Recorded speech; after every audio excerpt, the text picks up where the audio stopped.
प्यारो। तो आज हम लोग बात करने वाले हैं रेफ्रिजरेशन और एयर कंडीशनिंग सिस्टम की। आपके पास जो फंडामेंटल ऑफ मैकेनिकल इंजीनियरिंग है उसका यूनिट नंबर 3 है ये, जिसमें कि हमें रेफ्रिजरेशन और एयर कंडीशनिंग सिस्टम को पढ़ना है। ये छोटी सी यूनिट है लेकिन बहुत ही इंपॉर्टेंट यूनिट है, क्योंकि इसमें आपके पास कुछ थर्मोडायनेमिक्स के बहुत ही कोर प्रिंसिपल्स काम करते हैं इसके अंदर। और थर्मोडायनेमिक्स का आपके पास अभी जो नॉलेज है वो 12th का है, तो अभी आपने हार्ड कोर मैकेनिकल इंजीनियरिंग की थर्मोडायनेमिक्स नहीं पढ़ी है। आपने जो थर्मोडायनेमिक्स पढ़ी है वो अभी आपकी 12th क्लास की है, तो उसी के आधार पर ही इतना कुछ यहाँ पर पढ़ना है कि आपको समझ में आए। रेफ्रिजरेशन क्या होता है? अगर मोटे तौर पे बात करें तो रेफ्रिजरेशन हम सब जानते हैं, जैसे फ्रिज, घरों में फ्रिज इस्तेमाल होती है, तो फ्रिज का काम होता है कम टेम्परेचर जनरेट करना, लो टेम्परेचर जनरेट करना। अब लो टेम्परेचर मतलब कितना लो? समान रूप से लो का मतलब ये होता है कि जितने कमरे जो अगल बगल का तापमान है, जैसे इस समय मैं कमरे में बैठा हूँ, इस समय इस मौसम में मान लो कमरे का तापमान 30 डिग्री है, तो अगर कहीं पर कोई सिस्टम ऐसा है जो कि 30 से कम, मान लीजिए 15, 20, 7, 8 इतना डिग्री सेंटीग्रेड का तापमान अगर जनरेट कर रहा है आर्टिफिशियल तरीके से, तो उसको हम रेफ्रिजरेटर कहेंगे, उसको रेफ्रिजरेशन सिस्टम कहेंगे। एक बात ज़रा ध्यान रखो, हम ये पाएंगे, देखेंगे, आप इसको समझिए कि लो टेम्परेचर जनरेट करना कॉस्टली होता है। अगर आपको लो टेम्परेचर जनरेट करना है तो you have to invest lots of money as compare to the high temperature. अगर मैं कहूँ हाई टेम्परेचर जनरेट करना है तो मुझे कितना खर्च लगाना पड़ेगा? कुछ नहीं, 1 रुपए की माचिस लाएंगे, यहाँ पे कुछ कागज़ रखेंगे, हम आग लगा देंगे। जितना कागज़ डालते जाएंगे उतना ही ज़्यादा वहाँ कमरे का तापमान बढ़ता जाएगा। ठीक है, तो हाई टेम्परेचर अगर 30 से हमें कमरे का तापमान 50 करना है तो हमें कुछ लकड़ियाँ चाहिए और एक माचिस चाहिए। कंपेरेटिवली हम कुछ पैसों में 1000-2000 के अंदर ही हम वो कर सकते हैं। लेकिन अगर हमें इस कमरे का तापमान 30 डिग्री से 10 डिग्री करना है, 20 डिग्री बढ़ाने में तो 1000 रुपये का मान लो खर्च है, लेकिन 20 डिग्री घटाने में फिर हमें कई लाख रुपए तक खर्च पहुंच जाएगा। फिर हमें यहाँ एक अच्छा खासा इस कमरे के साइज़ के हिसाब से एक एसी लगवाना पड़ेगा, एक स्ट्रॉन्ग एसी जो कि तेज़ी से ठंडा करे। तो इस कमरे का तापमान 16 डिग्री 15 डिग्री तक ही वो कर सकता है। अगर 10 डिग्री करना है तो फिर और हमें इंतजाम करने पड़ेंगे। तो कहने का मतलब ये है कि लो टेम्परेचर जनरेट करना एक कॉस्टली काम है as compare to high temperature generate करना। इसीलिए रेफ्रिजरेशन टेक्निक जो होती हैं वो हमेशा एक कॉस्ट के साथ आती हैं, आपको एक खर्च के साथ वो रेफ्रिजरेशन टेक्निक आती हैं, और इतना आसान नहीं होता, इतना कॉमन नहीं होता है उनको पाना। इसीलिए उनको लोग सेलिब्रेट करते हैं। हम फ्रिज को सेलिब्रेट करते हैं, हम फ्रिज को एक सुविधा की तरह से देखते हैं। देखिए यहाँ पर क्या है, अगर रेफ्रिजरेशन की बात करें तो refrigeration is the process of removal of heat energy from the space where it is unwanted and transferring same to the surrounding environment where it makes little और नो डिफरेंस। तो कहने का मतलब ये है, जैसे फ्रिज की बात करो, जैसे आपके पास हम बात करते हैं, एक फ्रिज है, फ्रिज का अपना साइज होता है, आप दरवाजा बंद कर देते हो तो उसका वॉल्यूम फिक्स हो जाता है। तो आपको एक हिस्सा है जहां आपने पानी रखा है और आप चाहते हो कि पानी बर्फ में बन जाए, तो आपको उस पानी के अंदर जो हीट एनर्जी है, जो कि लिक्विड स्टेट है, तो उसके अंदर एनर्जी होगी, तभी तो लिक्विड स्टेट है। आप तो इतना मालूम होना चाहिए कि सबसे हाई एनर्जी किसमें होती है? गैस में, बिकॉज वहाँ पर रैंडमली बहुत सारा मोशन होता है। अगर वो मोशन आप कम कर दो, किसी तरह से उसकी एनर्जी खींच लो, तो वो लिक्विड में कन्वर्ट हो जाएगा, तो वहाँ मोशन गैस से कम होता है। अगर आप उससे भी एनर्जी खींच लो तो वो सॉलिड में कन्वर्ट हो जाता है, जहाँ और भी ज़्यादा उसका मोशन रिस्ट्रिक्टेड हो जाता है। तो हमारे पास पानी है, हमें उसको सॉलिड में कन्वर्ट करना है। कहने का मतलब है कि हमें पानी में से हीट को खींच के बाहर ले जाना है। But heat is an energy destroy तो हो नहीं सकती। ऐसा तो हो नहीं सकता कि हम पानी से एनर्जी खींचे और उसको डिस्ट्रॉय कर दें, because energy is indestructible thing, वो कन्वर्ट हो सकती है। तो अब कन्वर्ट हो सकती है, ट्रांसफर हो सकती है। तो फ्रिज क्या करता है, आपका रेफ्रिजरेटर क्या करता है, वो आपके फ्रिज में उस हिस्से में जहां आपने पानी रखा है वहां उस पानी से हीट निकालता है और निकाल करके कमरे में भेज देता है। जिस कमरे में, जिस जगह पे आपने फ्रिज रखा है वहां भेज देगा। अब ये मान के चलते हो कमरा इतना बड़ा है कि फ्रिज से निकलने वाली जो एनर्जी है वो कमरे से फिर आगे एनवायरनमेंट में चली जा रही है, सराउंडिंग में फैल जा रही है। इतना नहीं है कि कमरे के अंदर कोई त्राही त्राही मच जाए। तो वही चीज आपने लिखा है। रेफ्रिजरेशन क्या है? Refrigeration is a process of removal of heat energy. Heat energy को रिमूव कर दो फ्रॉम द स्पेस, जिस जगह से आप चाहते हो, वेयर इट इज अनवांटेड। ऐसा नहीं पूरे कमरे से नहीं, केवल उस जगह पर, where it is unwanted and transferring some same, मतलब उस एनर्जी को ट्रांसफर करो सराउंडिंग में, एनवायरनमेंट में, जहां उसका असर ना के बराबर है। तो आपके पास क्या आया? So refrigeration is related with the physics of producing low temperature, okay, and maintaining temperature below surrounding under control condition. तो रेफ्रिजरेशन एक ऐसी विधा है फिजिक्स की, लो टेम्परेचर फिजिक्स की, क्रायोजेनिक्स को आप कहते हैं कई बार, जहाँ पर हम ना केवल टेम्परेचर को कम करते हैं अपनी जगह पर, बल्कि साथ ही साथ हम उसको उतना मेंटेन रखने की कोशिश करते हैं। जैसे घर में एसी है, आपने कमरा, अब आप देखते हो जहाँ एसी चलती है वहाँ जनरली कमरे बंद कर दिए जाते हैं, उसको कवर कर दिया जाता है ताकि उसका वॉल्यूम फिक्स हो जाए।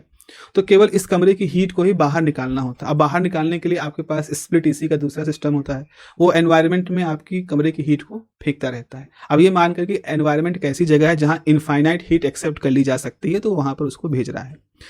ठीक है। अब ये है कि क्यों भाई इसका हम रेफ्रिजरेशन सिस्टम को क्या केवल सुविधा के लिए है, हमें ठंडा पानी पीना है तो फ्रिज चाहिए तो हमने रेफ्रिजरेशन बना दिया, हमें कमरे में गर्मी लगती है तो हमने एसी बना दिए। क्या सिर्फ इंसानों की इसी तरह की भौतिक सुविधाओं के लिए ये फ्रिज सिस्टम बनाया गया? तो जवाब है नहीं। रेफ्रिजरेशन जो होता है उसके कई सारे उपयोग हैं। आज की डेट में तो बहुत सारे उपयोग दिख चुके हैं, जैसे खाना प्रिजर्व करना हो, फूड प्रिजर्व करना हो, तो जैसे कोल्ड स्टोरेज होते हैं। मान लीजिए कि आपके पास खेत हैं, आपने आलू बोए, अब वो आलू उस समय नहीं बिक रहे हैं या उसकी डिमांड उस समय कम है, तो हमने क्या किया, आलू को बोरी में भर के एक ऐसी जगह पे प्रिजर्व कर दिया जहाँ टेम्परेचर बहुत कम है, कोल्ड स्टोरेज में। अब आलू हमारे वहाँ रखे हैं, मार्केट में धीरे धीरे आलू खत्म हो रहे हैं, उनकी डिमांड बढ़ रही है, उनकी कॉस्ट बढ़ रही है। तो जब कॉस्ट एक अच्छी खासी हो गई तो हमने स्टोरेज से निकाल करके आलू मार्केट में बेचने शुरू कर दिए। तो हमने इस तरह से अपने मुनाफे को बढ़ा दिया। हालांकि हमें स्टोरेज, कोल्ड स्टोरेज में रखने के लिए, आलू स्टोर करने के लिए कुछ किराया देना पड़ा, लेकिन जो हमारा मुनाफा है उस किराए से ज़्यादा है, तो हमने वहाँ पर कर लिया। ऐसे ही मान लो कि आपको एक जगह से दूसरी जगह तक फूड ले जाना है, तो आप उसको ठंडा करके ले जाते हैं, प्रिजर्व करके ले जाते हैं लो टेम्परेचर में। तो ये हमें क्यों, ऐसा क्यों होता है? क्योंकि खाना खराब क्यों होता है? खाना खराब इसलिए होता है, उसका स्पॉइलेज इसलिए होता है क्योंकि वहाँ बैक्टीरिया ग्रो कर जाते हैं, और बैक्टीरिया हर तरफ है। तो लो टेम्परेचर पर क्या होता है, जो खाना खराब करने वाले बैक्टीरिया होते हैं वो बहुत धीमे धीमे उनकी मैकेनिज्म काम करती है, तो इसलिए वो उस पर ग्रो नहीं कर पाते और खाना हमारा सेफ रहता है। इसलिए फ्रिज में खाना रखने से खाना बदबू नहीं आती, खाना सड़ता क्यों नहीं? क्योंकि उसमें बैक्टीरिया कॉलोनी नहीं बनती है। तो फूड को स्पॉइलेज के लिए, उसके लिए होता है। अगर आपको ट्रांसपोर्टेशन करना है of the food and drugs, it is possible by maintaining low temperature bye refrigeration process. जैसे कुछ लोग होते हैं घरों में ब्लड सैंपल ले जाते हैं ना, बहुत सारे पैथोलॉजी सेंटर होते हैं जो कहते हैं कि भाई हम आपके घर से आपका सैंपल, ब्लड सैंपल इकट्ठा कर लेंगे। तो वो लोग क्या करते हैं, जो ट्यूब होती है, टेस्ट ट्यूब, उसके अंदर ब्लड लेते हैं, उसके बाद उनके पास एक सिस्टम होता है उनके बैग में, जिसमें टेम्परेचर मेंटेन होता है, तो उसको उसके अंदर रख देते हैं। अब उस सिस्टम को लेकर के वो बाहर धूप में जा भी रहे हैं तो भी आपका जो ब्लड है वो हाई टेम्परेचर को नहीं देखता है, वो उसी बॉक्स के अंदर फिक्स है, तो उसके अंदर रहता है। जैसे लोग पिकनिक पे जा रहे हैं तो थर्माकोल के बॉक्स ले जाते हैं जिसमें जो है कोल्ड ड्रिंक वगैरह उसके अंदर ठंडी रहती हैं। या आप देखते हैं दुकानों में बाहर लोग जो, जहाँ फ्रिज नहीं होता है गांव के इलाकों में, वहाँ एक थर्माकोल के बॉक्स होते हैं, बर्फ भरी होती है, उसके अंदर कोल्ड ड्रिंक रखी रहती है। या जो आइसक्रीम बेचते हैं वो लोग भी पहले ज़माने में, तो एक सिस्टम लग गया है, उसके अंदर कंप्रेशर वगैरह भी आते हैं, लेकिन ऐसे बहुत सारी जगहों पर जहाँ फूड को प्रिजर्व करते हैं। इसके अलावा जैसे ऑयल रिफाइनरीज हैं या सिंथेसिस रबर बनाने की जो जगह हैं, वहाँ भी मैन्युफैक्चरिंग में लो टेम्परेचर का इस्तेमाल होता है। बहुत सारे इंडस्ट्रियल और कंफर्ट एयर कंडीशनिंग सिस्टम के लिए, जैसे मैंने बताया, इसका इस्तेमाल होता है। इसके अलावा मेडिकल साइंस में रिसर्च करने के लिए डिफरेंट टेम्परेचर पे क्या क्या असर होता है। इवन रॉकेट जो होते हैं, रॉकेट लॉन्च, स्पेस टेक्नोलॉजी में जहाँ हम रॉकेट को लॉन्च करते हैं स्पेस में, वहाँ पर भी सॉलिड फॉर्म में हाइड्रोजन और ऑक्सीजन गैस को हम डिफ्यूज कराते हैं, तो वहाँ पर भी इसका इस्तेमाल होता है। तो बहुत सारे ऐसे मॉडर्न टेक्नोलॉजी हैं जहाँ हम लो टेम्परेचर की जो टेक्नोलॉजी है इसको यूज कर रहे हैं। ओके तो आपके पास जो मॉडर्न रेफ्रिजरेशन है are in the category of the mechanical refrigeration, जो आज की डेट में हम लोग यूज करते हैं, जो मॉडर्न रेफ्रिजरेशन, चाहे हम एसी की बात करें चाहे हम फ्रिज की बात करें, इसको हम मैकेनिकल रेफ्रिजरेशन में लाते हैं। देखो ऐसा नहीं कि टेक्नोलॉजी, खैर हमने टेक्नोलॉजी आज की बहुत नई है, लेकिन बर्फ़ की चाहत बहुत पुरानी है। पहले ज़माने में क्या होता था, जो जैसे कि कहाँ पर, आई थिंक यूरोप है या शायद मिस्र में, एल्प्स की जो पहाड़ियाँ हैं वहाँ से बर्फ़ लेके आते थे ताकि वहाँ के सुल्तान जो है उनके शरबत बनाने में उसका इस्तेमाल कर सके, ठंडा शरबत पिए, चाहे वो ईरान के सुल्तान हों। ऐसे ही भारत में भी कश्मीर वगैरह के इलाकों में लोग जाते थे, वहाँ बर्फ़ होती थी तो उसको बड़ा ही अच्छा मानते थे कि भाई बर्फ़ के, आज भी लोग टूरिस्ट लोग होते हैं जो मैदानी इलाकों के हैं, वो बर्फ़ वाले इलाकों पर जाते हैं। तो थी हमारे पास आइस को लेकर के एक हमारा रुझान हमेशा से लालच उसके साथ रही है, लेकिन मॉडर्न जो मैकेनिकल रेफ्रिजरेशन है इसने उसको घर घर पहुंचा दिया। आप घर घर में बर्फ़ जम सकती है और उसका यूज हो सकता है। आज के जो रेफ्रिजरेटर्स हैं, this refrigerators depends on the evaporation of the liquid refrigerant and the associated circuit induce. देखो आज के क्या होता है, जैसे आप सुना होगा कि फ्रिज में गैस खत्म, फ्रिज ठंडी नहीं कर रही, उसमें गैस खत्म हो गई, या एसी ठंडी नहीं हो रही, उसमें गैस खत्म हो गई, गैस भरवा दो। ये जो क्लोरोफ्लोरोकार्बन होता है बेसिकली ये एक रेफ्रिजरेंट है, इसको हम रेफ्रिजरेंट कहते हैं। और ये जो क्लोरोफ्लोरोकार्बन होता है इसकी एक साइकिल होती है, इसको हम पहले लिक्विड फॉर्म में कन्वर्ट करते हैं, फिर इसको सुपर सेचुरेटेड वेपर में कन्वर्ट करते हैं, फिर इसको वेपर में कन्वर्ट करते हैं, फिर इसको कंडेंस करके लिक्विड में कर देते हैं। तो ये जो आपका जो रेफ्रिजरेंट है ये एक साइकिल से गुजरता है, ये इवापोरेट होता है, कंप्रेस होता है, कंडेंस होता है, एक्सपैंड करता है, फिर लिक्विड में होकर के फिर इवापोरेट होता है, फिर कंप्रेस, कंडेंस, एक्सपैंड करता है, और इसका एक चक्र चलता है। तो ये जो पूरा चक्र चलता है इस क्लोरोफ्लोरोकार्बन का या जो ये रेफ्रिजरेंट है, इसी दौरान हीट ये एब्जॉर्ब करता है, बाहर डिलीवर करता है, फिर सिस्टम से हीट एब्जॉर्ब करता है, बाहर डिलीवर करता है, और जितने साइकिल इसके चलते रहते हैं उसी हिसाब से हमारा कमरा ठंडा होता रहता है, हमारी फ्रिज ठंडी होती रहती है।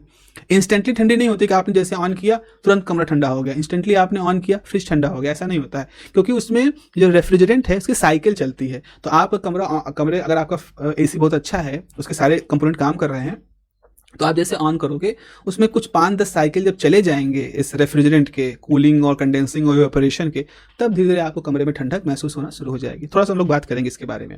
तो जो रेफ्रिजरेटर हैं वो डिपेंड्स करते हैं, इसको जरूर याद रखिएगा, evaporation of the refrigerant. Liquid refrigerant जो होता है उसके इवेपोरेशन पर डिपेंड करती है। इवेपोरेशन मतलब होता है भाप बनना, लिक्विड से गैस में कन्वर्ट करने को हम इवेपोरेशन कहते हैं। तो ऐसा करने के लिए हमारे पास इवेपोरेटर होने चाहिए, हमारे पास कंप्रेसर होने चाहिए, हमारे पास कंडेंसर होने चाहिए, और हमारे पास एक्सपेंशन वाल्व होना चाहिए। ये चारों चीज़ें एयर कंडीशन में भी होती हैं और ये चारों चीज़ें हमारे फ्रिज में भी होती हैं। और कह लो मोटे मोटे तौर पर ये चारों चीज़ें हर उस जगह पे होती हैं जहाँ पर हम ठंडा कर रहे होते हैं, जहाँ हम मैकेनिकल रेफ्रिजरेशन कर रहे होते हैं। ओके, अब मेरे ख्याल से आपको थोड़ा सा जिज्ञासा यहाँ पर हो रही होगी कि ये साइकिल किस साइकिल की आप बात कर रहे हैं, कंडेंसेशन, इवेपोरेशन, एक्सपेंशन, ये किस साइकिल की बात कर रहे हैं, जिस साइकिल की वजह से हमारी फ्रिज ठंडी होती है या जिस साइकिल की वजह से हमारा AC काम करता है, कमरा ठंडा होता है।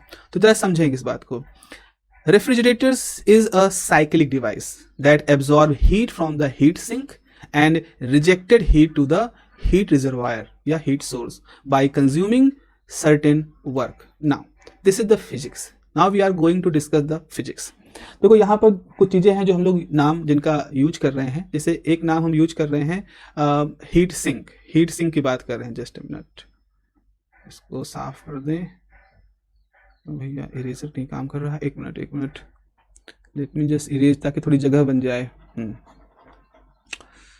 थोड़ी जगह बन गई। अब हम जरा समझें इस बात को। देखो ऐसा होता है, एक जगह है मान लो कोई जहाँ का टेम्परेचर काफ़ी ज़्यादा है, यानी यहाँ हीट एनर्जी बहुत ज़्यादा है, तो इसको आप क्या नाम दोगे? इसको आप नाम दोगे हीट सोर्स, या ज़्यादा अच्छा नाम है हीट रिजर्वायर। हीट रिजर्वायर का मतलब क्या होता है? रिजर्वायर मतलब होता है संग्रह, एक बहुत बड़ा गोदाम जैसा आप मान लो, जहाँ बहुत सारी हीट है। इतनी हीट, कितनी हीट? बहुत सारी हीट। समुद्र है, तो समुद्र में क्या होता है, अगर आप 2-4-10 लोटा उसमें से निकाल भी लो पानी, कोई फर्क नहीं पड़ेगा। 2-4-10 लोटा क्या, 2-4-10 गैलन टैंकर पानी निकालो, कोई फर्क नहीं पड़ने वाला, अनंत पानी है वहां पर। वैसे ही वो वाटर रिजर्वायर है, जैसे तालाब होते हैं, तालाब में आपने 10 लीटर पानी निकाल लिया, कोई फर्क नहीं पड़ा, और दूसरा 10 लीटर पानी डाल भी दिया तब भी कोई फर्क नहीं पड़ा। तो heat reservoir is heat source. क्यों हम हीट सोर्स करें? बिकॉज यहाँ बहुत सारी हीट एनर्जी है, ठीक है। उसके बाद एक ऐसी जगह होती है जिसे कहते हैं हीट सिंक, जहाँ टेम्परेचर सबसे कम टेम्परेचर है। और सिंक क्यों कहते हो? सिंक मतलब होता है वहाँ जितनी भी हीट जाओगे वो हीट उसके अंदर एब्जॉर्ब हो जाएगी, उसके अंदर चली जाएगी। तो हीट सिंक जो होता है उसको हम मानते हैं कि लो टेम्परेचर रीजन है, और हीट रिजर्वायर जो है उसको मानते हैं हाई टेम्परेचर रीजन है। अब हम इसके बीच में एक इंजन लगा सकते हैं। एक इंजन, 2 तरह के इंजन लगा सकते हैं। एक इंजन जिसको हम हीट पंप कहते हैं, और दूसरा इंजन जिसको कि हम रेफ्रिजरेटर कहते हैं। इसको मैं जरा जूम कर देता हूँ, इसको हम रेफ्रिजरेटर कहते हैं। 2 तरह के हम यहाँ पर इंजन जो है वो लगा सकते हैं। जस्ट अ मिनट, जैसे समझिएगा, ये हम फिजिक्स की बात कर रहे हैं। अच्छा, अब जरा सोचो, जैसे आपके पास एक मोटरसाइकिल है, ठीक है। तो मोटरसाइकिल में क्या हुआ, एक जगह है जहाँ पेट्रोल जलता है, वहाँ टेम्परेचर बहुत ज़्यादा है। उसके बाद आपके पास, चलो इसको ना माने, हम कोई और तरीका सोचें। अब यहाँ पर इसको मैं कैसे बताऊँ आपको? हीट पंप के लिए थोड़ा थ्योरेटिकली बताता हूँ। हीट पंप मतलब एक इंजन है। इस इंजन में हमने इस इंजन ने क्या किया, इस इंजन ने हीट को लिया, ठीक है। उसके बाद उसने कुछ वर्क किया और बाकी बची हुई को रिजेक्ट कर दिया। इंजन वाला एग्जाम्पल थोड़ा यहाँ पे सही लगता है कि आपके पास यहाँ वॉल थे जिसके अंदर पिस्टन लगे थे, जो पिस्टन हिलते डुलते रहते हैं। अब क्या हुआ, यहाँ इंजन, यहाँ पे ऑयल जला, भाप निकली, भाप गई इस सिस्टम के अंदर, इसने पिस्टन हिलाए, पिस्टन हिलने से चेन हिली, आपका पहिया चला और बाकी बची हुई गैस साइलेंसर से बाहर चली गई। तो क्या हुआ, हाई एनर्जी हाई हीट वाली जगह से गैस गई, सिस्टम में वर्क किया, पंप वगैरह पिस्टन हिलाए और फिर गैस बाहर निकल गई। ये वैसा ही काम है। हीट सिंक, हीट रिजर्वायर जो था जहाँ बहुत सारी हीट एनर्जी थी, वहाँ से एनर्जी आई पंप के अंदर जिसके अंदर पिस्टन लगे थे, वर्क हुआ और बाकी बची हुई हीट एनवायरनमेंट चली गई, सिंक में चली गई। ये एक काम है। तो यहाँ पर क्या होता है, इसको हीट पंप कहते हैं। हीट पंप मतलब क्या होता है, हाई टेम्परेचर से एनर्जी लेते हैं, उस एनर्जी कुछ हिस्से काम करते हैं, बाकी बची हुई एनर्जी को हम रिजेक्ट कर देते हैं। This is heat pump. इसका उल्टा क्या होता है, इसका उल्टा होता है रेफ्रिजरेटर। रेफ्रिजरेटर जो होता है वो हीट पंप का उल्टा काम करता है।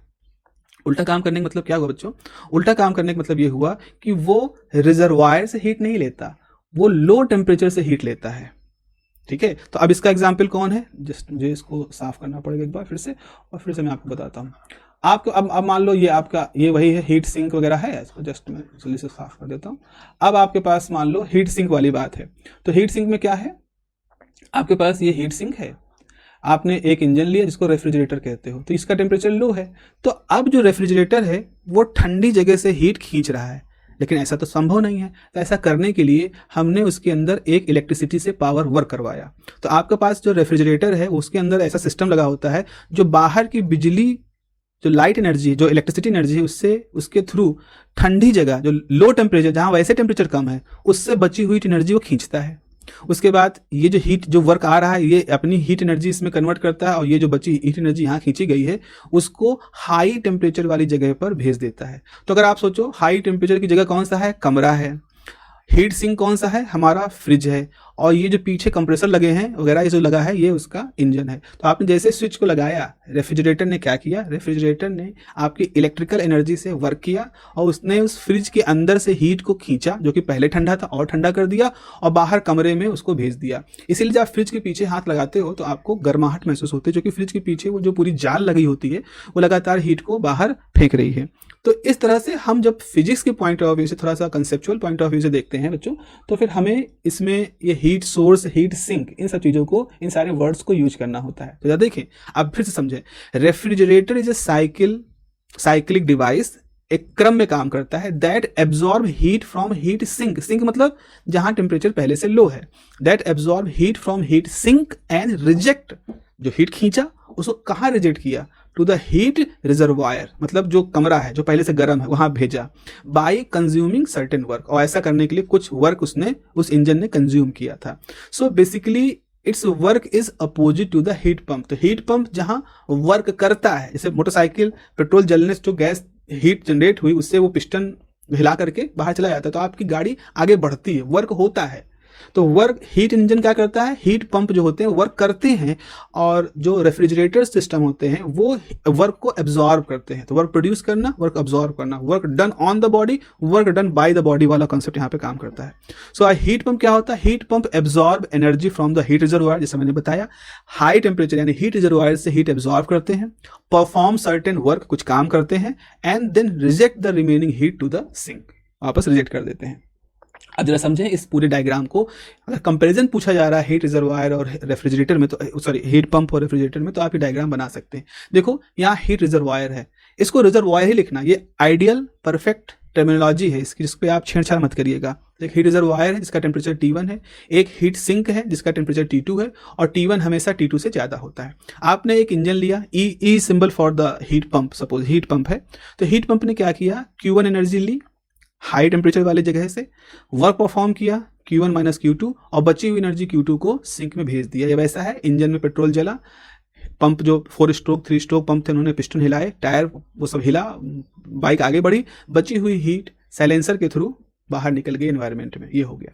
दूसरा क्या है, आपके पास वही हीट रिजर्वायर है, जैसे मान लो कमरा है, हीट रिजर्वायर हाई टेम्परेचर पर, आपका सिंक है, हीट सिंक है, आपका फ्रिज का वो जो फ्रीजर है जहाँ बर्फ जमानी वो वाला हिस्सा है जिसका टेम्परेचर T2 है जो कि कम है। अब आपने इलेक्ट्रिसिटी को कनेक्ट किया फ्रिज से, तो इलेक्ट्रिसिटी से जो वर्क हुआ वो किस में गया, वो गया उसके कंप्रेसर इंजन जो काम कर रहे हैं वो सिस्टम के अंदर। उसने उस सिस्टम के काम करने से क्या हुआ, जो ठंडी जगह थी वहाँ से हीट को और एब्जॉर्ब किया गया, और जो वर्क को वर्क में जो हीट, जो एनर्जी इन्वॉल्व हुई और जो हीट हमने खींची, दोनों को मिला करके Q2 एनर्जी को हमने रिजर्वायर यानी कमरे में बाहर फेंक दिया। तो आप देखो, इसका काम है लो टेम्परेचर से हाई टेम्परेचर की तरफ टेम्परेचर को भेजना, और पंप का काम क्या है, हाई टेम्परेचर से लो टेम्परेचर की तरफ एनर्जी को फ्लो होता है और उस दौरान कुछ वर्क किया जाता है, और यहाँ पर लो टेम्परेचर से हाई टेम्परेचर भेजने में हम वर्क को एब्जॉर्ब करते हैं। This is the meaning of this whole thing. अब बच्चों, जो सामान्य रूप से आप यूज करते हो हीट, जो सामान्य रूप से आपके पास यूज होते हैं हीट, फ्रिज और एसी, उनको एक टेक्निकल नाम है, वो वेपर प्रेशर कंप्रेशर रेफ्रिजरेशन है। This is the vapour pressure compression refrigeration, ये पूरा है। यानी जहां पर रेफ्रिजरेंट जो होता है, जिसको कि गैस हम कहते हैं, एसी की गैस या फ्रिज की गैस, उस रेफ्रिजरेंट को हम वेपर फॉर्म में प्रेशराइज करके, कंप्रेस करके रेफ्रिजरेशन करवाते हैं। तो ये वर्ड जरूर याद रखना, वेपर प्रेशर कंप्रेशन रेफ्रिजरेशन। इसमें 4 चरण होते हैं। मैं आपको डायग्राम पहले समझा देता हूँ। इस डायग्राम में है, फिर उसी डायग्राम को यहाँ 4 पॉइंट में लिखा गया है। तो ये वो चीज़ जो आपको लिखनी एग्जाम में, देखो ये जितना भी मैं पढ़ा रहा हूँ आपको, इसमें वैसा मैंने आपको लिख कर दिया है, और सारे मेरे हैंड रिटन नोट्स हैं, कहीं डाउनलोडेड या कुछ नहीं है, सारा मेहनत की है इसको काम बनाने में, कि आप ये 4 पॉइंट बनाओ, लिखो अपने एग्जाम में, कोशिश करो ऐसा नहीं कि डिट्टो ये उतार दो, बस ऐसे 4 पॉइंट में इन बातों को लिखो, अपनी भाषा में लिखो, तो ये आपका आंसर कंप्लीट हो जाएगा। कोई काट नहीं पाएगा फिर उसमें, क्योंकि काटने के लिए कोई नहीं बैठा होता, आपको नंबर देने के लिए लोग बैठे रहते हैं। बस ये है कि जब नंबर देने लायक चीज़ें हों तो हम क्यों नहीं कोई नंबर देगा, क्यों, किसी के साथ किसी की कोई दुश्मनी नहीं है। जैसे समझे इस बात को। देखो भाई, यहाँ पर अगर मैं कहूँ, सबसे पहले आप देखो स्टेप वन देखते हैं। स्टेप 1 में क्या है, इवेपोरेटर। इवेपोरेटर मतलब क्या होता है, जहां इवेपोरेशन होता है। तो क्या होता है, जो आपका रेफ्रिजरेंट है, मान लो आपकी वो गैस है, जो फ्रिज गैस है, वो लिक्विड फॉर्म में होती है। तो जो लिक्विड फॉर्म में होती है गैस, ये लिक्विड फॉर्म में है, तो वो क्या करती है, आपके फ्रिज से हीट एनर्जी को एब्जॉर्ब कर लेती है। भाई जिस फ्रिज में ठंडा होना है ना, उस फ्रिज से एनर्जी को, QL एनर्जी है, L मतलब लो टेम्परेचर पे है वो सिस्टम, वहां से एनर्जी को एब्जॉर्ब कर लिया। एब्जॉर्ब करने से क्या हुआ, एब्जॉर्ब करने के बाद क्या होता है, जो लिक्विड फॉर्म में होता है वो इवेपोरेट हो जाता है, और इवेपोरेट कैसा बन जाता है, एक सैचुरेटेड वेपर के फॉर्म में कन्वर्ट हो जाता है। ठीक है, उसके बाद फिर क्या होते हैं, उसके बाद इवेपोरेटर से वो जो रेफ्रिजरेंट है वो लो प्रेशर पर कहाँ एंटर करता है, कंप्रेसर पर। अब कंप्रेसर जो होता है वो एक इंजन होता है जो काम कर रहा होता है, तो इलेक्ट्रिसिटी की वो वर्क लेता है, तो W इन वर्क इसके अंदर एंटर करता है। तो कंप्रेसर जो है वो इस वर्क के साथ चल रहा है, और इसकी वजह से इवेपोरेटर से वो एक सैचुरेटेड वेपर जो है रेफ्रिजरेंट का, वो अपने अंदर एब्जॉर्ब करता है। उसके बाद कंप्रेसर है, तो कंप्रेस करता है, प्रेशर को हाई कर देता है। तो यहाँ जो रेफ्रिजरेंट का प्रेशर लो होता है, अब वो प्रेशर हाई हो गया है। अब हाई होने की वजह से जो ये सैचुरेटेड वेपर था, अब वो सुपर हीटेड वेपर में कन्वर्ट हो जाता है। उसके बाद फिर क्या होता है, उसके बाद वो पहुंचता है कंडेंसर पर। कंडेंसर क्या जगह होती है, कंडेंसर वो जगह होती है जहां पर कंडेंसेशन हो रहा होता है। तो कंडेंसेशन होने का मतलब क्या होता है कि वो जो high pressure super heated vapour है रेफ्रिजरेंट की, वो ठंडा होना शुरू होता है, तो अपनी हीट जो है वो बाहर फेंक देता है।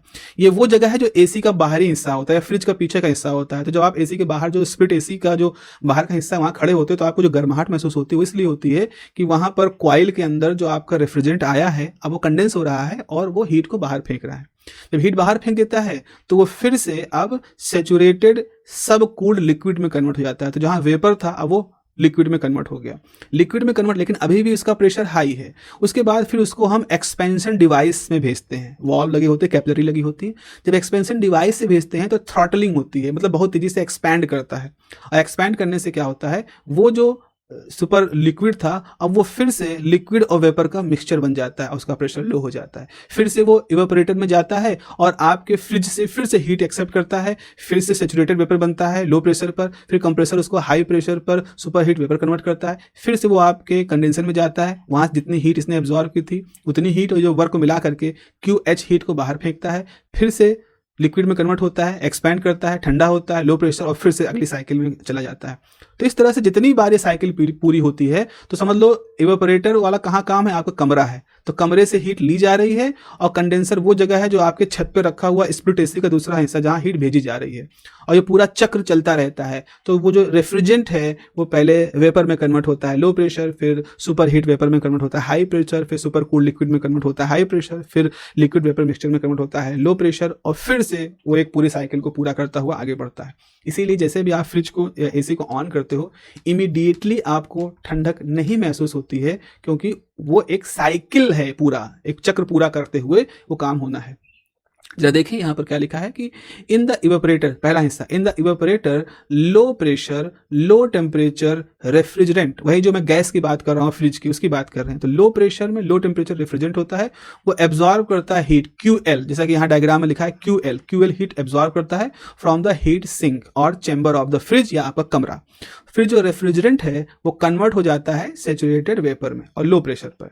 फिर क्या होता है, वो कंप्रेशर जो होता है वो इंक्रीज कर देता है प्रेशर एंड टेम्परेचर, और प्रेशर टेम्परेचर दोनों इंक्रीज कर देता है, जिसकी वजह से वो सुपर हीटेड वेपर में कन्वर्ट हो जाता है। तो वो सुपर हीटेड वेपर में कन्वर्ट हो जाता है, जबकि इसमें कंज्यूम कितना वर्क हुआ है, WN वर्क। तो कंप्रेसर चूंकि काम कर रहा है बिजली से, तो वो उसने WN वर्क कंज्यूम किया, और QL हीट तो ऑलरेडी आपने लेकर के आ रहे थे। फिर पहुंचता है कंडेंसर के पास। जो कंडेंसर है वो क्या करता है, use as a mean to reject heat to the surrounding. तो कंडेंसर से जो हीट रेफ्रिजरेंट के अंदर है वो सराउंडिंग को भेज दी जाती है। And during this stage the refrigerant converted to liquid. तो ठंड, चूंकि हीट उसकी चली गई, तो वेपर से फिर से कन्वर्ट हो जाता है लिक्विड में। उसके बाद फिर क्या होता है, एक्सपेंशन वॉल्व होते हैं। तो एक्सपेंशन वॉल्व जो होते हैं, वहां से जब वो लिक्विड निकलता है तो वो फिर से गैसेस ठंडा भी हो जाता है, और गैसेस से गैस और वेपर का मिक्सचर बन जाता है। तो expansion valve reduce the temperature and pressure of the refrigerant and converted it to the two phase liquid plus vapour के कॉम्बिनेशन में उसको कन्वर्ट कर देता है मिक्सचर के रूप में, which again inserted to evaporator, और फिर इवेपोरेटर वही काम करता है, कमरे से हीट लेता है और फिर आगे बढ़ जाता है। तो इस तरह से 4 चरण की पूरी रेफ्रिजरेंट साइकिल है। आपसे जो क्वेश्चन पूछा जाता है रेफ्रिजरेंट साइकिल का, वो जरूर पूछा जाता है, अच्छा क्वेश्चन है, पूछा भी जाना चाहिए, क्योंकि इसके अंदर सारी मर्म है इस पूरे प्रोसेस का। और जो डायग्राम मैंने इसके पहले बनाया है, आपको वो डायग्राम भी अपने हाथों से बनाना होगा। ओके, फिर ये होता है, अच्छा हमारा फ्रिज बहुत अच्छा है, हमारा AC बहुत अच्छा है, तो कोई पैरामीटर है क्या इसको बताने के लिए? बिल्कुल एक पैरामीटर, इसको हम कहते हैं coefficient of performance. Coefficient of performance, तो जैसा कि मतलब कोफिशिएंट मतलब कोई नंबर, परफॉर्मेंस मतलब आपकी परफॉर्मेंस, आपकी एफिशिएंसी एक तरह से कह लो।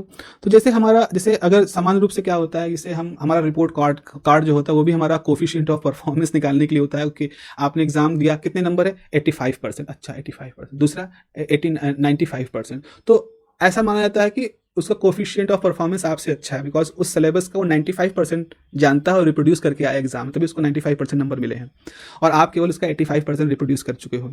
तो this is a kind of parameter. अब भले ही आप कहो कि नहीं सर 85-95 मानक नहीं होते हैं किसी के टैलेंट के, ठीक है, हम मान सकते हैं कि 100% मानक नहीं है, लेकिन एक शुरुआती रुझान दिखाने भर के लिए तो आइडिया लग जाता है कि या तो आप लेबोरियस हो, आप इंटेलिजेंट हो, आपका IQ बहुत अच्छा है, कुछ तो है जो आपका बेहतर है, कुछ तो है जो आपके पास बेहतर है as compare to the 85%। This is the, please don't feel offence, but this is how this whole world behave, ऐसे तो काम करता है। तो वैसे ही फ्रिज के लिए भी हमारा कोफिशिएंट ऑफ परफॉर्मेंस की बात होती है। तो यहाँ पर देखो, फ्रिज का मेन पर्पस क्या है, हम कम से कम इलेक्ट्रिसिटी कंज्यूम करें और ज़्यादा से ज़्यादा हीट को सिंक से खींच के बाहर फेंके। तो हम चाहते हैं कि हमारा वर्क जो है वो कम हो और हमारी ठंडक ज़्यादा हो, तो हम कम बिजली खर्चा हो और फ्रिज बहुत जल्दी ठंडा हो।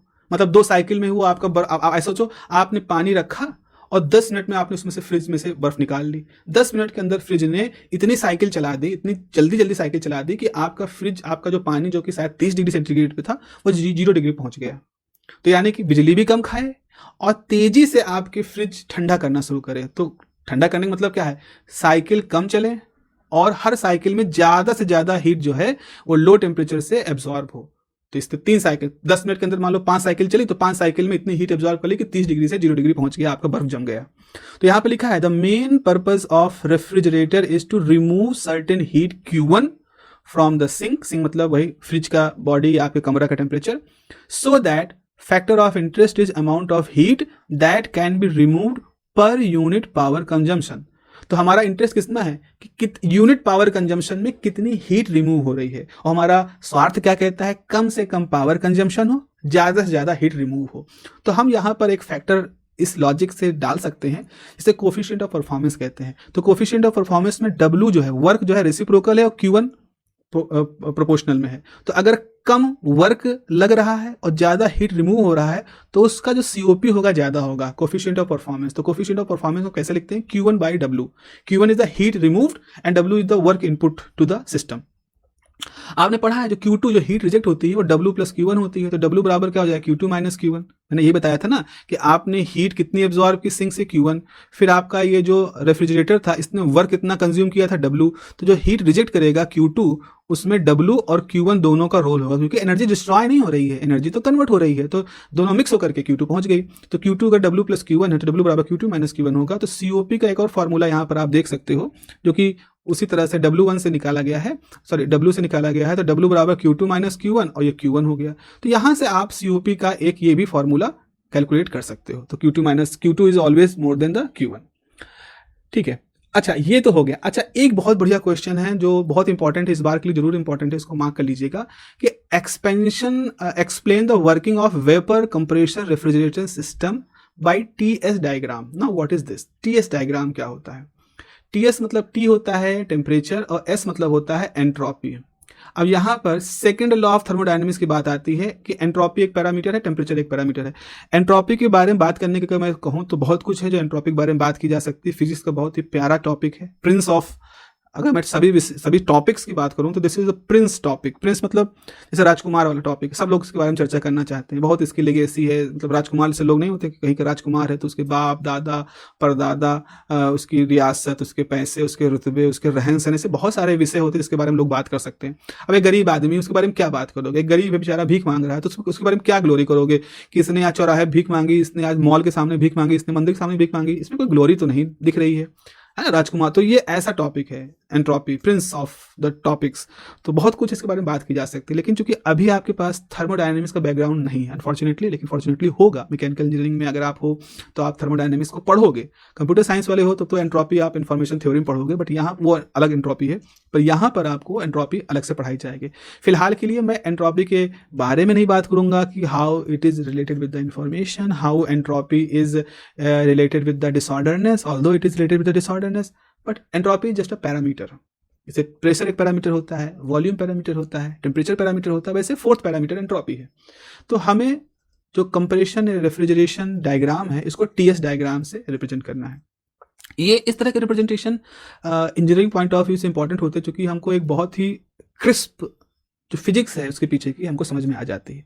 तो I just try to explain the thing, may be you feel some kind of uncomfortability रहेगी, बिकॉज एंट्रोपी का एक बहुत रियल सेंस आपको अभी नहीं मालूम है, बट देखते हैं, कोशिश करते हैं, आप भी कोशिश करिएगा क्या समझने की। तो देखो यहाँ पे लिखा है कि in the refrigeration cycle the device which is called the refrigerator and the fluid use in the refrigeration cycle is called the refrigerant. ठीक है, तो हमने कहा कि रेफ्रिजरेशन साइकिल जब चलती है तो जो डिवाइस है, जो इंजन जो काम कर रहा है मेनली, उसे हम रेफ्रिजरेटर कहते हैं, पूरी डिवाइस को रेफ्रिजरेटर कहते हैं। लेकिन वो जो लिक्विड है जो कि अंदर घूम रहा है, जिसको हम AC की गैस या फ्रिज की गैस कहते हैं, असल में उसका टेक्निकल नाम है रेफ्रिजरेंट, वो रेफ्रिजरेंट होता है। तो जो रेफ्रिजरेटर होता है it is reverse of the heat pump. इसके बारे में हम लोग पहले बात कर चुके हैं कि वो हीट पंप का उल्टा होता है। And from the point of view of the objective point of view मतलब जहां हीट पंप का काम है वर्क को परफॉर्म करना, हीट को हाई टेम्परेचर से एब्जॉर्ब करके, वहीं रेफ्रिजरेटर का काम क्या है, वर्क को एब्जॉर्ब करना और हीट को लो टेम्परेचर से हाई टेम्परेचर की तरफ भेजना। तो दोनों के काम उल्टे हो जाते हैं। So the objective of refrigerator is to maintain the refrigerated space at low temperature by removing the heat from it. ठीक है, तो सिंक को हीट ट्रांसफर नहीं होती, सिंक से हीट रिमूव होती है।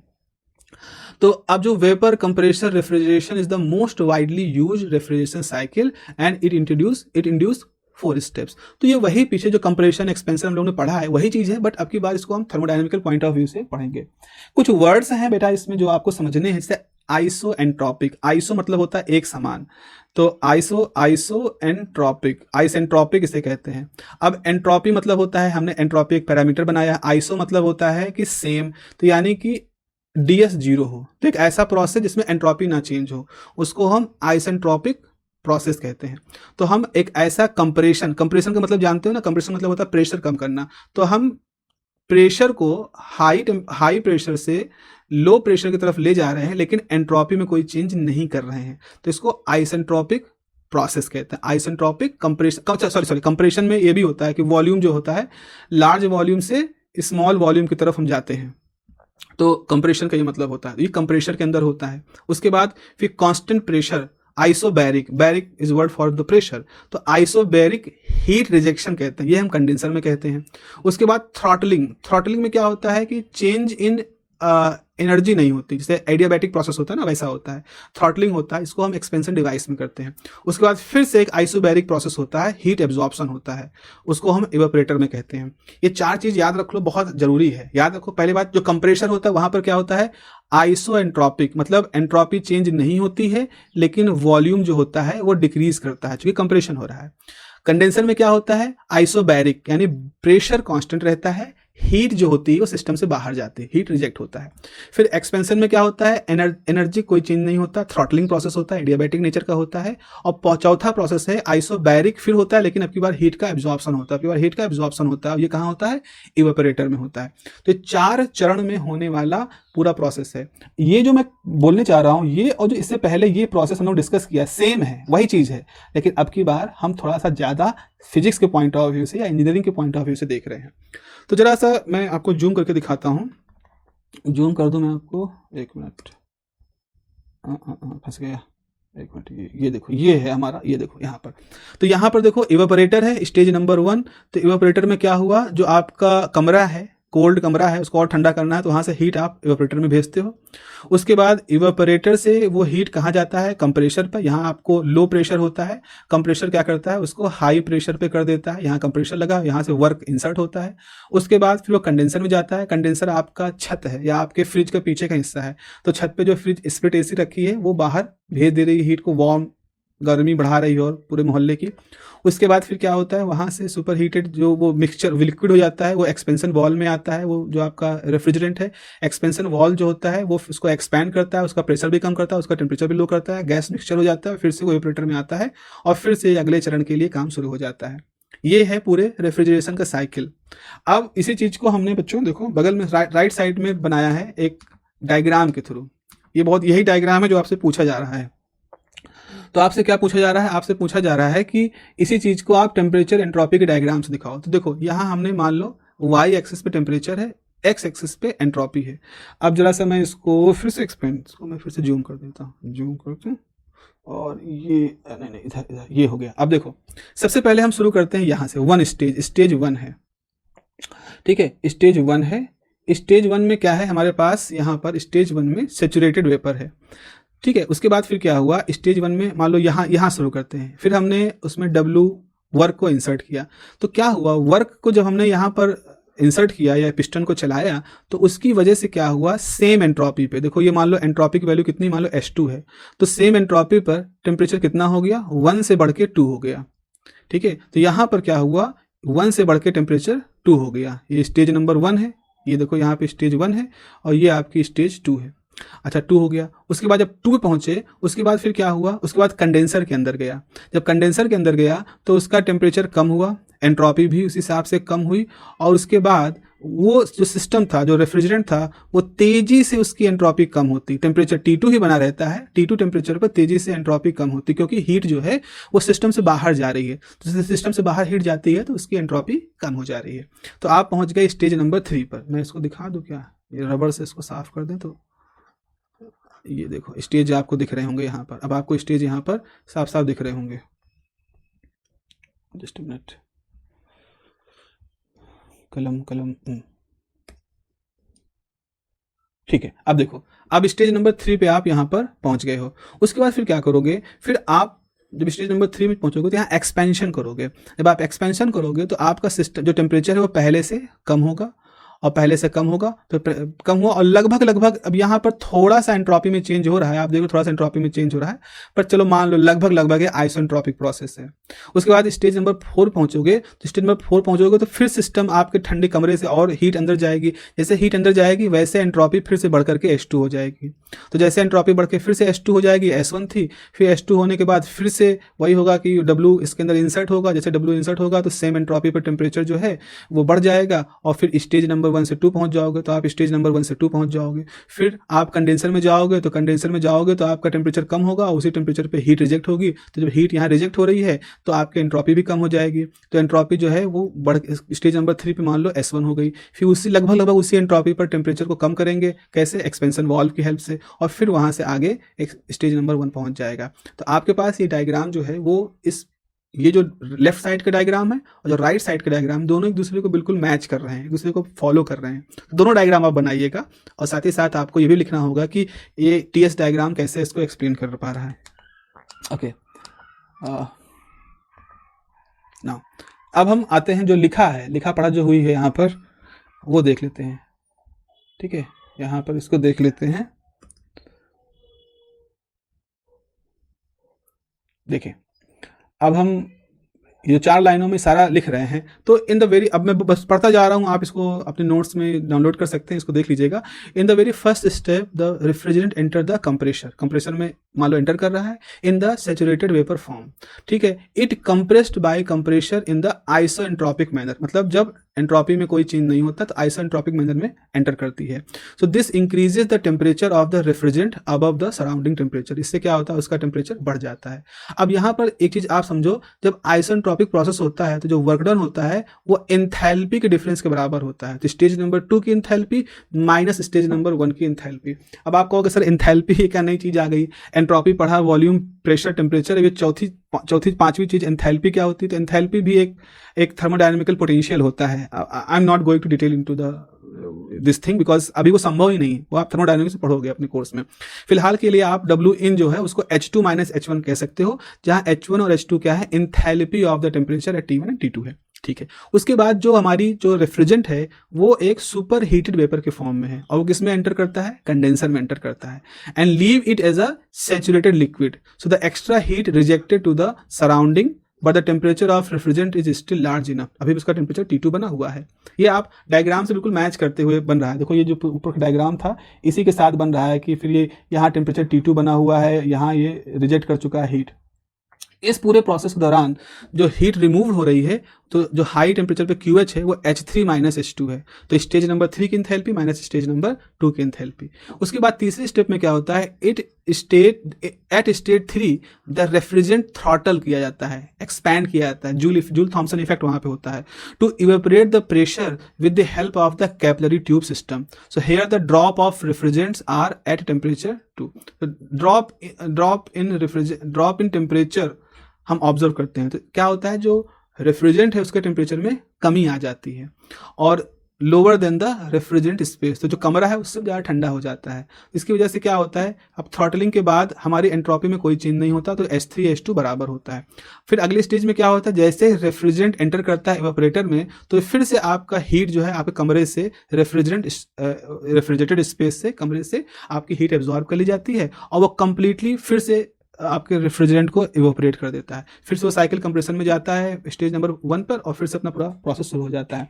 जो हीट एब्जॉर्ब की जाती है लो टेम्परेचर पर वो कितनी होती है? H1 minus H4। तो आपके पास दो चीजें हैं, कितनी हीट एब्जॉर्ब की H1 माइनस H4, और कितना वर्क परफॉर्म हुआ है। तो वर्क परफॉर्म हुआ H2 माइनस H1।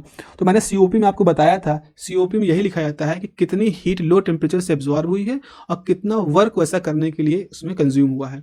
तो आपके पास Q2 की वैल्यू आपने पहले निकाली है, H1 माइनस H4, एंट्रोपी और enthalpy of stage 1 minus enthalpy of stage 4, और दूसरा क्या है, enthalpy of stage 2 minus enthalpy of stage 1। तो इस तरह से COP को आप इस पूरे वेपर कंप्रेशन रेफ्रिजरेशन साइकिल के लिए भी COP की value H1 minus H4, H2 minus H1 से लिख सकते हैं। बस याद कैसे करोगे, H1 यहाँ लिखोगे तो क्रॉस में H1 यहाँ लिख दोगे, फिर यहाँ H2 लिखोगे और 2 दूनी 4 यानी H4 लिख दोगे। तो इस तरह से आपको याद रह जाएगा कि enthalpy of first stage, fourth stage, second stage और फर्स्ट स्टेज। थर्ड स्टेज में एंथैल्पी H3 क्यों नहीं आई है? क्योंकि H3 और H2 बराबर होता है। ऐसा इसलिए होता है क्योंकि थ्रॉटलिंग प्रोसेस में एंथैल्पी में कोई चेंज नहीं होता, इसलिए इस फॉर्मूले के अंदर H3 H2 के फॉर्म में है जहां पर है।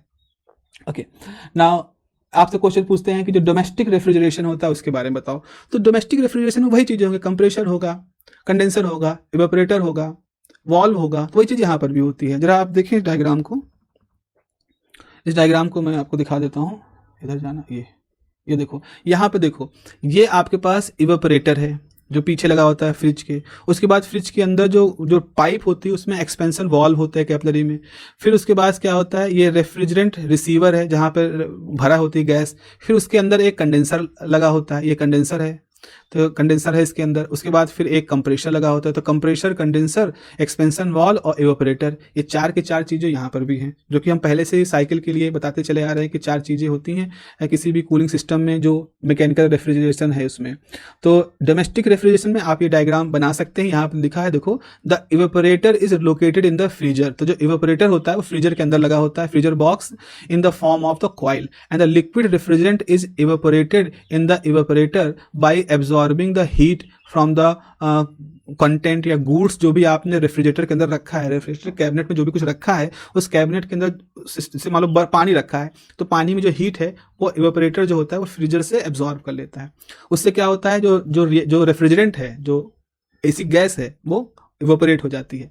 So the condenser is a zigzag coil. उसके बाद फिर आप देखते हो जो कंडेंसर होता है जिगजैग कॉइल होता है जो बिहाइंड द रेफ्रिजरेटर होता है, and with the help of this the heat from refrigerator rejected to the surrounding. तो फ्रिज के पीछे जो वो ऐसे ऐसे जाली बनी होती है ना, वो आपका कंडेंसर होता है। कंप्रेसर क्या होता है, compressor is placed at the bottom of the back side of the refrigerator. तो फ्रिज के नीचे एक छोटा सा इंजन गोल, मतलब से काला काला सा इंजन बना होता है, वो आपका कंप्रेसर होता है। और इट्स मेन वर्किंग, इसका मेन वर्किंग क्या है, its main working is to compress the refrigerant vapour to the high pressure. तो जो गैस है, एसी गैस, जो फ्रिज गैस है, उसको हाई प्रेशर पे एक्सपेंड कराना है। उसके बाद क्या होता है, एक्सपेंशन कैपिलरी जो होती है वो भी रेफ्रिजरेशन बॉडी के अंदर पतली पतली कैपिलरी के फॉर्म में लगी होती हैं, और expansion valve is used to reduce the temperature and pressure of the liquid refrigerant before it pass through the evaporator. तो इवेपोरेटर में जाने से पहले उसको लो टेम्परेचर, लो प्रेशर पे करना उसका काम होता है। अब देखो, अब फ्रिज हो गया, तो फ्रिज के बाद अगला जो आपसे क्वेश्चन पूछते हैं कि विंडो एयर कंडीशनर क्या होता है, विंडो एसी क्या होती है। तो भाई विंडो एसी या स्प्लिट एसी में थोड़ा सा तो अंतर होता ही है, लेकिन ये समझो विंडो एसी में क्या होता है, मोटे मोटे तौर पे आइडिया वही है। आपके पास एक कंडेंसर होगा, आपके पास वॉल्व होगा, आपके पास इवेपोरेटर होगा, आपके पास कंप्रेसर होगा, ये चार चीज़ें होनी चाहिए और चार चीज़ें जरूरी हैं। लेकिन ये प्रोसेस, चूंकि फ्रिज की तुलना में कमरा बड़ा होता है, तो कमरे से हीट को निकालना तो जल्दी ज़्यादा साइकिलों की जरूरत पड़ती है। आपका कंडेंसर भी स्ट्रांग होना चाहिए, आपका इवेपोरेटर भी स्ट्रांग होना चाहिए, आपके कंप्रेसर वॉल्व सब कुछ स्ट्रांग होने चाहिए। और साथ ही साथ उनको असिस्ट करने के लिए दो फैन लगे होते हैं। तो एक फ्रिज में एक फैन होता है जो कमरे के अंदर चल रहा होता है, जिसका काम होता है कमरे के अंदर ठंडी हवा को भेजना। एक फैन बाहर लगा होता है जिसका काम होता है कि कंडेंसर से हीट को निकाल करके बाहर हवा में भेजना, ताकि वो कंडेंसर उस हीट को जल्दी से लूज करके आगे बढ़ सके। तो आपके पास देख रहे हो कि यहाँ पर इवेपोरेटर, कंप्रेसर, कंडेंसर और एक्सपेंशन वाल्व के अलावा दो पंखे भी लगे होते हैं। तो जरा मैं इसको पढ़ रहा हूं, आप समझें कि the air condition unit is consist of the basic compressor, condenser, expansion valve, evaporator along with the set of fans. अब मैं एक बात यहाँ पे रुक के आपसे बताना चाह रहा हूँ प्यारो, कि इतना अगर आपको ये मालूम चल गया कि चार चीजें जरूरी हैं, तो आप अपने आंसर में हमेशा इस चीज को हाईलाइट करिए कि यू नो दैट कि all these four components are essential for the air conditioning refrigeration system. तो आप कुछ भी लिख रहे हो, ना भी हो, समय ना मिल पा रहा हो, तो आपको कम से कम ये तो लिख ही देना है कि for this air window air condition और domestic refrigeration the four components are important, compressor, condenser, evaporation, expansion valve and evaporator. किसी भी क्रम में लिखो, एक क्रम ऐसे कुछ कम सी सी ई कर दो, जैसे आप एक क्रम ले लो सी सी ई। अब सी का मतलब क्या है, कंप्रेसर कोको, कंप्रेसर, कंडेंसर, एक्सपेंशन, इवेपोरेटर। तो कोको एक्सीवी ऐसे कुछ कर लो, जैसा भी आप निमोनिक्स बना लो। तो आपको कंप्रेसर, कंडेंसर, एक्सपेंशन वाल्व और इवेपोरेटर, तो ये क्रम याद कर लो, इसी क्रम में आपको रखना। या फिर ऐसे यहाँ से याद कर लो कि ये आपका कंडेंसर, फिर एक्सपेंशन, फिर इवेपोरेटर, फिर कंप्रेसर। तो आप ऐसे लिख सकते हो COEXEVCO, जैसे भी याद करना चाहो, बुद्धिमान हो आप सब लोग याद कर सकते हो। उसके बाद फिर क्या लिखा है, हेयर द कंडीशनड एयर, मतलब जो ठंडी हवा है, along with the fresh air is circulated in the room with the help of the fan. ठीक है, एसी से हवा निकलती है, बाहर की हवा, दोनों मिक्स करके आप तक ठंडी ठंडी हवा आती है एसी में। अब देखो यहाँ पर बस मैं पढ़ रहा हूँ, the heat from warm air vaporise the cool liquid refrigerant and flow via the evaporator. ठीक है, इवेपोरेटर तक वो वेपराइज जाती है। उसके बाद क्या होता है, the vapour carries heat to the compressor. ठीक है, कंप्रेसर तक हीट ले जाता है, और कंप्रेसर क्या करता है, कंप्रेस कर देता है, यानी हाई प्रेशर पे उसको कर देता है vapour, and increase is temperature to the limit more than the surrounding. फिर क्या होता है, उसके बाद फिर क्या होता है, जो कंडेंसर है, तो condenser in condenser the hot refrigerant vapour liquefy हो जाता है and give up the heat to the outdoor air को फैन के थ्रू बाहर भेज दिया जाता है। फिर क्या होता है, जो हाई प्रेशर लिक्विड रेफ्रिजरेंट है वो कहाँ से पास होता है, थर्मोस्टैटिक एक्सपेंशन वॉल्व। थर्मोस्टैटिक मतलब एक सेंसर लगे होते हैं जो हीट को सेंस कर लेते हैं, which reduce its temperature and pressure. उसके बाद फिर क्या होता है, the low pressure cold liquid refrigerant re enter the evaporator to repeat the refrigerant cycle. अब ये थर्मोस्टेट प्रोसेस होता है, ये कई बार कई ऐसे होते हैं ना जिसमें आप लगा देते हो कि भाई जैसे ही टेम्परेचर 20 डिग्री से ऊपर हो या चल जाए अपने आप, ऐसा कुछ होता है ना कि जैसे बहुत ठंडा होना, कमरा बहुत ठंडा हो जाए तो अपने आप एसी बंद हो जाए। तो चूंकि एसी बार बार रिपीट कर रहा है अपनी साइकिल को, तो यहाँ पर जो एक्सपेंशन वॉल्व होता है वहाँ पे एक सेंसर लगे होते हैं जो इस चीज़ को सेंस कर लेते हैं कि नहीं, अब कमरे का तापमान ठंडा हो चुका है। क्योंकि कमरे से बार बार हीट जाती है ना, कमरे का तापमान ठंडा हो गया तो कम हीट जाएगी, तो उस कम हीट को सेंस कर लेता है, समझ जाता है कमरा ठंडा हो चुका, तो अपने आप को वहीं पर शट डाउन कर देता है या स्लो डाउन कर देता है। फिर अंदर चलता रहता है साइकिल, फिर जैसे लगता है कि हाँ अब कमरा गर्म हो गया है तो फिर से हीट का डिफरेंस ज़्यादा हुआ तो फिर से वो ऑन हो जाता है। तो इस तरह से सेंस वाले एसी जो होते हैं वो भी इस तरह से काम करते हैं, लेकिन मेन यही साइकिल है इसके अंदर जो होते हैं। तो प्यारो, this is all about from my side the refrigeration and this whole topic. और मेरा पूरा विश्वास है कि इतना करने मात्र से आप एक अच्छा मार्क्स यहाँ स्कोर कर सकते हो from the point of view of the 2 marks question and from the point of view of the long question. Okay, have a nice day, take care, मिलते हैं फिर आगे।